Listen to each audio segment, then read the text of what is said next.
嘻哈团体顽童 MJ116，其实2019我们有一个决定，是我们3人讨论过以后的一个对我们来讲蛮重要的决定，就是我们2019年会单飞，做一些自己的东西。当面对着高雄巨蛋，全场上万粉丝宣布单飞，让人相当吃惊。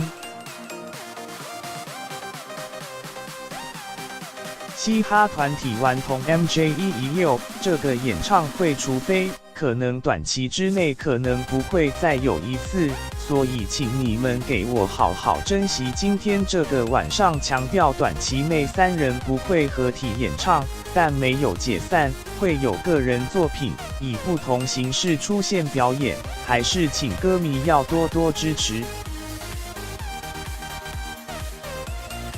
嘻哈团体顽童 MJ116 向各明星带着雷朋，感到温暖他的 Spotlight， 他的美只在我眼中。哎呀，其他人不会懂。顽童 MJ116 演唱巡演跑了1年多，走过上海、台北等20场演唱会，总人次85000人，双创台湾嘻哈歌手巡演纪录，宣布单飞不解散，也让人期待他们各自精彩。